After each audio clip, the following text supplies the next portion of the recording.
جی 2 connected petitions file ہوئی تھیں honourable chief justice صاحب کی عدالت کے اندر، جس کے اندر پٹیشنرز جو ہیں وہ پاکستان کی مایہ ناز اور نامور ویمن رائٹس ایکٹیوسٹ ہیں، جس میں شیما کلوانی صاحبہ ہیں، انیس ہارون صاحبہ ہیں، اس کے اندر شیریں اعجاز صاحبہ ہیں، کوثر سیدہ صاحبہ ہیں،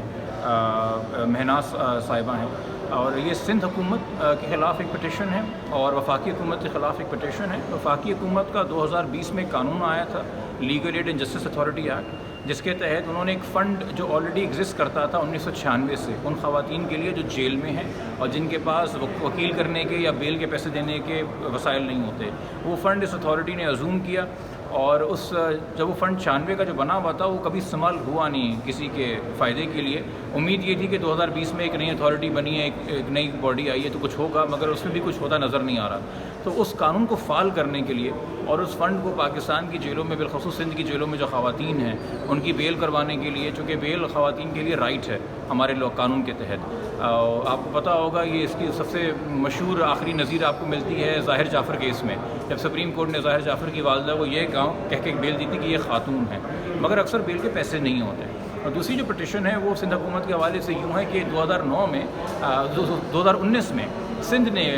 پریزنس کے حوالے سے اور کریکشنل سروسز کے حوالے سے قانون پاس کیا تھا، جس میں ایک لیگل ایڈ کمیٹی بننے کا تذکرہ تھا، جس نے اپنے جو ان کے رولز آئے پھر اس ایکٹ کے تحت ہر ڈسٹرکٹ کے اندر انہوں نے سیٹلائٹ آفیسز بنانے تھے اور فری لیگل ایڈ پرووائڈ کرنی تھی تمام جیلوں کے اندر، بالخصوص پرائورٹائز کرنا تھا عورتوں کو اور بچوں کو۔ تو اس کی کیا کارکردگی ہے؟ یہ پٹیشن کو فائل ہوئے تقریباً 5 مہینے کے قریب کا وقت ہونے والا ہے، اور اس میں ملٹیپل ٹائمز وقت دیا گیا ہے وفاقی حکومت کو، صوبائی حکومت کو کہ اپنا رپلائی رسپانس جمع کرائیں، اور آج بھی دوبارہ جب وقت مانگا گیا تو آج عدالت نے جو ہے ان کو لاسٹ چانس دیا، اور 3 ہفتے میں کہا ہے کہ وہ جمع کرائیں اپنا جواب۔ اچھا، یہ کوئی آپ کے پاس ڈیٹا ہے کہ کتنی خواتین ایسی ہیں جو جیل کے اندر ہیں جو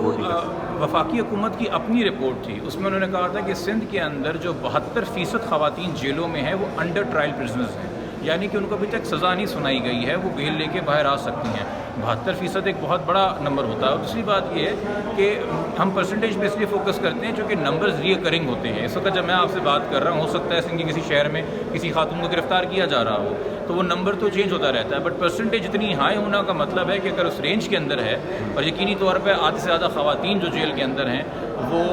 بغیر کسی سزا کے کنوکشن کے ہیں، اور اس میں سے پھر بیشتر خواتین ایسی جن کے ساتھ ان کے بچے موجود ہیں عدالت میں ان کے ساتھ، جو اس ایک